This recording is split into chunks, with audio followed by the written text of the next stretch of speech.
बोलिए सच्चिदानंद भगवान की जय। सद्गुरुदेव भगवान की जय। आइए, सब कुछ गुरु सेवा से प्राप्त होता है।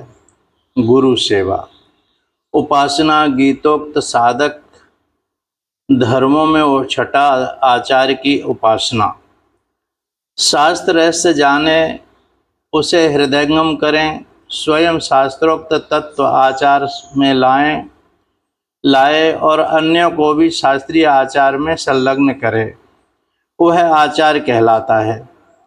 केवल जानना या केवल मार्गदर्शन करना पर्याप्त नहीं, स्वयं उसका अनुष्ठान भी करे तब आचार्य है। ज्ञानी तो चाहे जैसा आचार कर सकता है, जड़ उन्मत्त बालक पिशाच आदि की तरह रह सकता है, लेकिन ऐसा ज्ञानी आचार्य नहीं हो सकता। और जो अशास्त्रीय आचार विचार रखे, वह सिखाए, वह भी आचार्य नहीं हो सकता। आचार्य की उपासना का श्रुति स्मृति में बहुत महत्व बताया गया है। शोचनीय प्राणी भी आचार्य कृपा से तर जाता है, परम तत्व पा लेता है। भगवान भाष्यकार स्वयं लिखते हैं, आचार्य पूजा है अभिप्रेतार्थ सिद्ध्यर्था इष्यते। यह सर्वमान्य है कि अभिलषित प्रयोजन की सिद्धि के लिए आचार्य का पूजन प्रबल उपाय है। अन्यत्र उन्होंने कहा है कि गुरु के अलौकिक प्रभाव का कोई उदाहरण ही नहीं है, क्योंकि वह शिष्य को अपना स्वरूप ही बना देता है। पारस भी लोहे को सोना बना पाता है, पारस नहीं बना सकता। अतः गुरु का चमत्कार निरुपम ही मानना पड़ता है। शास्त्र तो अनादि काल से मौजूद है, वह हमारा कल्याण कर पाया। विचार करने पर पता लगता है कि हमें सद्गुरु मिले तभी हमारा कल्याण हुआ। अतः वे ही प्रधान हेतु हैं। सूर कमल को खिला तो देता है, पर जब कमल जल में हो, बाहर पड़े कमल को तो वह सुखा ही डालेगा। शिष्य भी गुरु सन्निधि में रहे तभी शास्त्र उसके अज्ञान को मिटाएगा। गुरु के बिना तो शास्त्र और ज्यादा उलझन का हेतु बन जाएगा। अतः अध्यात्म साधक को सद्गुरु का ही समाश्रय लेना चाहिए। गुरु के पास रहे, सेवा करे, तभी गुरु उसकी योग्यता की जांच कर पाएगा। गुरु जो निर्विशेष तत्व समझाते हैं, उसे ग्रहण करना चाहता भी है या नहीं, यह गुरु को तभी मालूम पड़ेगा जब शिष्य निकट रहेगा। हर व्यक्ति दीर्घ काल तक स्थूल शरीर से नहीं भी निकट रह पाए तो भी उसे मन से गुरु चिंतन करते रहना चाहिए। जैसे माता दूर होने पर भी पुत्र का चिंतन करती है, शिष्य का मन सांसारिक वस्तुओं में न लगे, यह जरूरी है। अतः उसे गुरु के चरण कमलों में मन लगाए रखना चाहिए। शरीर से भी उसकी आज्ञाओं का पालन अर्थात धर्म करते रहना चाहिए। गुरु की शिक्षा का पूर्ण तत्परता से पालन करना ही उनकी मुख्य उपासना है। जैसे चिड़ियों के चूजे बच्चे खुद नहीं खा सकते, चिड़ियां ही उनके मुंह में डाले तो खाते हैं, ऐसे ही हम स्वयं शास्त्र रहस्य नहीं समझ सकते, आचार्य ही समझाए तो हमें पता चल सकता है। अतः स्वयं के भरोसे न रहकर आचार्य की महत्ता याद रख उन्हीं की शरण में रहना चाहिए। गुरु के प्रति समर्पण का प्रसिद्ध दृष्टांत छत्रपति शिवाजी हैं। उन्होंने समर्थ गुरु रामदास को अपना सारा राज्य अर्पित कर दिया, फिर उन्हीं की आज्ञा से केवल व्यवस्थापक की हैसियत रखकर राज्य की सेवा देखभाल करते रहे।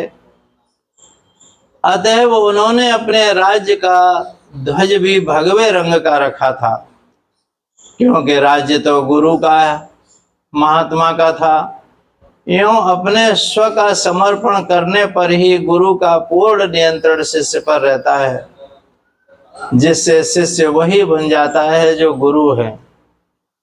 जैसे मरणासन्न रोगी वैद्य से शास्त्रार्थ नहीं करता, जो दवा वह बताए उसे जल्द से जल्द लेता है, वैसे ही संसार ताप से तप्त शिष्य को गुरु का उपदेश शीघ्र अतिशीघ्र अपने जीवन में उतारना चाहिए। ऊह पोह में ही इतना समय न गमा दे कि साधना करने की आवश्यकता ही बीत जाए। अपनी योग्यता अनुसार ही शिष्य समझ पाएगा, अतः जरूरी नहीं कि वह शास्त्र का विद्वान बन सके, लेकिन शास्त्रोक्त साधन अपनाकर स्वयं का कल्याण तो कर ही सकता है। अतः जैसे रोगी खुद वैद्य बनकर तब दवा नहीं लेना चाहता, वरना उपलब्ध वैद्य से पूछकर दवा लेकर ठीक होना चाहता है, ऐसे ही शिष्य यह न सोचे कि पूरा शास्त्र समझकर साधना करूंगा, वरना गुरु जैसा बताए वैसे साधन में लग जाए। चिड़िया का बच्चा खुद दाना नहीं ले पाता, चिड़िया ही उसे खिलाती हैं। इसी प्रकार साधक अपने लिए उपयोगी साधन नहीं ढूंढ सकता, गुरु ही उसे उसके योग्य साधन निश्चित बताते हैं। शिष्य को परमेश्वर प्राप्ति हो तभी गुरु अपनी सफलता समझता है। अतः परमेश्वर को प्राप्त करना चाहे तो शिष्य को गुरु के प्रति समर्पण रखना ही उचित है, क्योंकि गुरु शास्त्र अनुसारी ही उपदेश देते हैं। इसलिए शिष्य को समझते हुए उसके पालन का मौका रहता है। गुरु की बात माननी तो है, पर साथ ही साथ समझनी भी है। यदि विचार से दूर रहेगा तो केवल अक्षरश आज्ञा पालन से परम कल्याण नहीं प्राप्त कर पाएगा। किसी के घर बिल्ली पाली हुई थी, श्रद्धादि के जो श्राद्ध होते हैं, श्राद्ध के समय वह बीच में न आ जाए, अतः पिता कहते थे कि बिल्ली बांध दो, तब कर्म प्रारंभ करो। पुत्र आज्ञाकारी तो थे, समझदार नहीं थे। पिताजी मर गए, कुछ दिनों में बिल्ली भी मर गई। अब पुत्र नई बिल्ली लाए, क्योंकि बिल्ली बांधे बिना श्राद्ध कैसे होगा। विचारहीन व्यक्ति इसी प्रकार गुरु की आज्ञा का भाव समझ नहीं पाते, तो परिस्थिति बदल जाने पर समुचित धर्म भी नहीं कर पाते। अतः शिष्य विनम्रता पूर्वक पूछे, समझने की कोशिश करे, यह जरूरी है, पर समझने से पूर्व ही उसकी आज्ञा का पालन तो प्रारंभ कर ही दे। जैसे दृश्य को आंखों की सीध में ले जाओ तो तुम्हारी आंख में उसका चित्र बनना कोई मुश्किल नहीं होता, ऐसे ही आचार्य से शिष्य का समीचीन संबंध बन जाए तो न गुरु को व न शिष्य को कोई मुश्किल पड़ती है। आराम से शिष्य परमेश्वर का दर्शन पा लेता है। नाली बनाने का परिश्रम कर दो तो नहर से खेत में पानी स्वतः आ जाता है।